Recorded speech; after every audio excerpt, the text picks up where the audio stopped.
नमस्कार, आपके साथ मैं हूं मुस्कान नागदा। आप देख रहे हैं हिंदुस्तान मेल न्यूज। अब होगी मुद्दों की बात सच के साथ। श्रद्धा कपूर सोमवार को फिनिक्स सिटाडेल में नई मल्टीप्लेक्स की लॉन्चिंग के अवसर पर अपने प्रशंसकों से रूबरू हुई। उसने अपनी फिल्म तू झूठी में मक्कार के प्रमोशन को लेकर कहा कि यह मूवी बहुत अलग है तथा इसे देखने के बाद प्रशंसकों को खूब मजा आएगा। उन्होंने फिल्म को लेकर चुटकियां ली और फिल्म के एक्टर रणवीर कपूर की मजाक के अंदाज में खूब तारीफ की। उन्होंने कहा कि रणवीर बड़े मक्कार है, वे बहुत ब्रिलियंट एक्टिंग करते हैं। सबको पता है जिस तरह से वे सेट पर आराम से रहते हैं, लगता है कि उनकी कोई तैयारी नहीं है। वे इतने बड़े मक्कार है कि एक्टिंग डायलॉग के लिए पूरी रात तैयारी करके आते हैं। जब शूटिंग शुरू होती है बड़े बड़े डायलॉग बोले जाते हैं। मैं भी बहुत झूठ बोलती हूँ और अभी 8 मार्च तक फिल्म के लॉन्चिंग तक झूठ बोलती रहूंगी। श्रद्धा ने इस मौके पर अपनी फिल्म के गाने तेरे प्यार में एक प्रशंसक के साथ डांस भी किया। उसने इंदौर के पोहे और जलेबी को याद किया कि किसी ने मुझे आज खिलाए नहीं, इस पर जलेबी मंगाकर उन्हें खिलाई गई तो उसने खूब तारीफ की। पहली बार मेरे लिए जिस टाइप की फिल्म है ये, जिस टाइप का किरदार है, बहुत ही इंटरेस्टिंग था क्योंकि लव रंजन और जो हमारे राइटर्स राहुल मोदी है, लव रंजन जो है वो इतने पर्टिकुलर है टू विद द डायलॉग। तो यूजुअली क्या होता है कि अगर आपको एक यहाँ पे पॉज अलग सा लेना है या ऐसे कुछ करना है या एक वर्ड भी आप इधर उधर कर देते हो तो वो माफ हो जाता है। पर इस फिल्म में वो इतने पर्टिकुलर थे कि पॉज कहाँ पे आना है, एक वर्ड आप इधर उधर नहीं कर सकते और ये उसी में तो मजा होता है। मध्य प्रदेश विद्युत मंडल पेंशनर एसोसिएशन ने मध्य प्रदेश सरकार के खिलाफ मोर्चा खोला। सैकड़ों बुजुर्ग पेंशनरों ने इंदौर के निगलती राह पर पहुंचकर प्रदेश सरकार के खिलाफ प्रदर्शन किया। पिछले 3 सालों से अपने पेंशन संबंधित मांगों को लेकर मध्य प्रदेश के लाखों पेंशनर अपनी पुरानी पेंशन को लेकर मुख्यमंत्री शिवराज सिंह चौहान से गुहार लगा रहे हैं, लेकिन बुजुर्ग पेंशनरों की मांगों को नजरअंदाज किया जा रहा है। पिछले 3 वर्ष से मध्य प्रदेश विद्युत मंडल पेंशनर अपनी पेंशन को लेकर आंदोलन कर रहे हैं और 2019 में तमाम मांगों के बाद धरने प्रदर्शन के बावजूद उनकी मांगों को नजरअंदाज किया है, जिससे नाराज होकर पेंशनरों ने मंगलवार को प्रदेश सरकार के खिलाफ मोर्चा खोलते हुए आंदोलन किया है।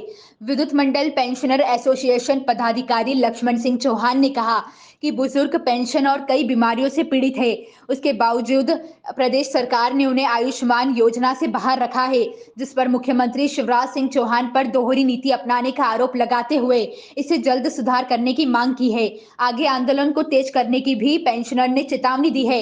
वहीं आगामी चुनाव को लेकर पेंशनर का कहना है कि चुनाव अपनी जगह है, लेकिन यदि प्रदेश सरकार ने उनकी मांगों को नजरअंदाज किया तो आने वाले विधानसभा चुनाव का बहिष्कार भी किया जाएगा, जिसका खामियाजा प्रदेश सरकार को भुगतना होगा। देखिए, हम लोगों को डीआर नहीं दिया जाए। महंगाई राहत जो मिलती है पेंशनर्स को, वो शिवराज सरकार पिछले 2 सालों से हम लोगों को महंगाई राहत नहीं दे रही है। इसके लिए हम विगत 1 वर्ष से आंदोलनरत हैं एवं फिजिकली आंदोलन, जिसको शारीरिक आंदोलन जो है अक्टूबर से हम कर रहे हैं। लेकिन हमारे लगातार मांगों के पर जो है प्रदर्शन, धरने एवं विभिन्न आंदोलनों के पश्चात भी शिवराज सरकार इस पर कोई ध्यान नहीं दे रही है। ये हमारी मांगें हैं कि हमको राज्य सरकार के कर्मचारियों के बराबर डीआर दिया जाए, महंगाई राहत दिया जाए। पहले यह विधा थी कि महंगाई राहत का जब भी आदेश निकलता था कर्मचारियों और पेंशनरों के लिए एक साथ निकलता था, लेकिन शिवराज सरकार ने अभी इसमें भेद कर दिया है। महंगाई राहत कारक कर्मचारियों का निकाल दिया है, लेकिन हम लोगों को इससे वंचित रखा है।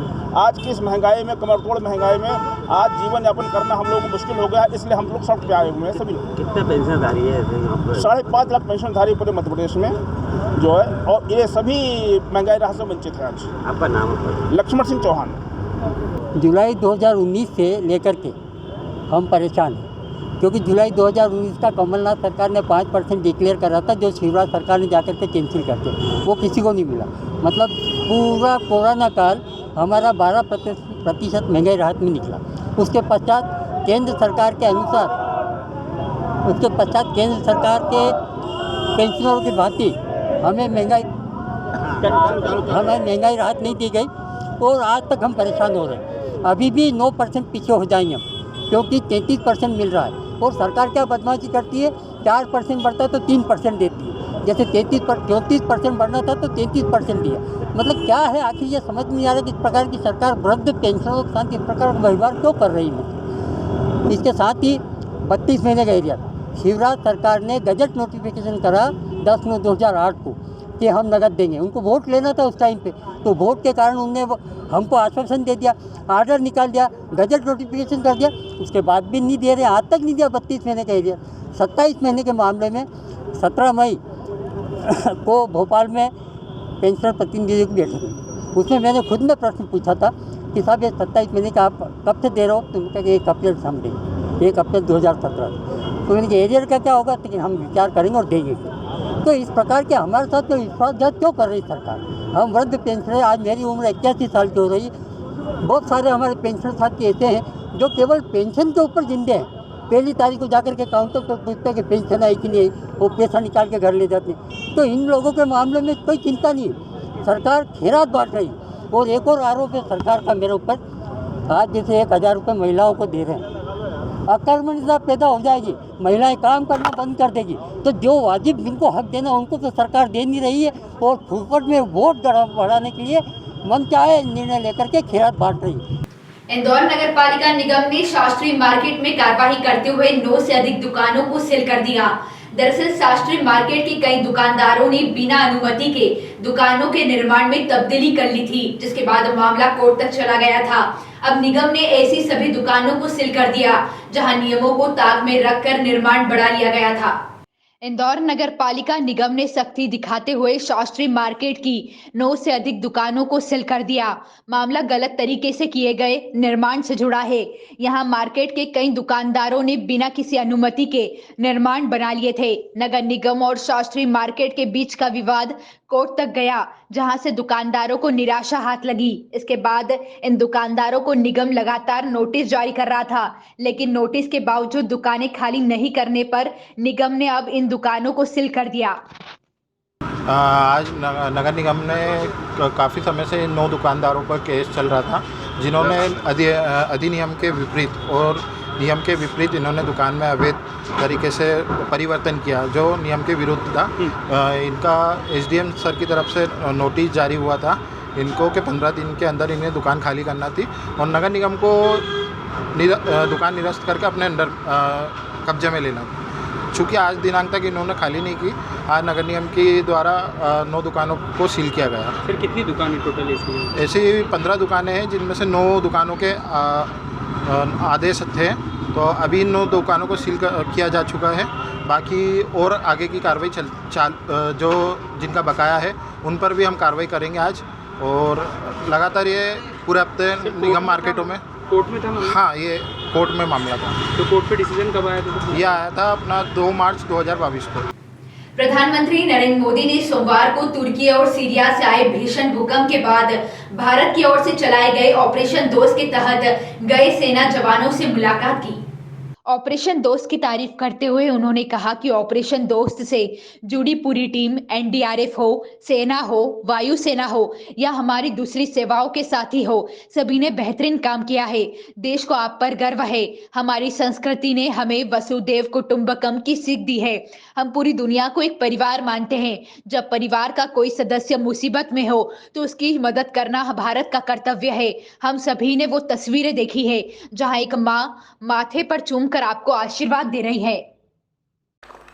साथियों, जब कोई अपनी मदद खुद कर सकता है तो आप उसे सेल्फ सफिशिएंट कह सकते हैं, लेकिन जब कोई दूसरों की मदद करने में सक्षम होता है तो वो सेल्फलेस होता है।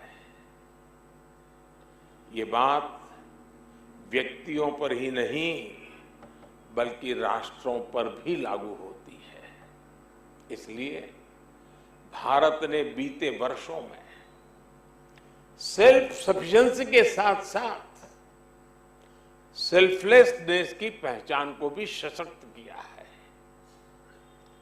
तिरंगा लेकर हम जहां भी पहुंचते हैं वहां एक आश्वासन मिल जाता है कि अब भारत की टीमें आ चुकी है, तो हालात ठीक होना शुरू हो जाएंगे।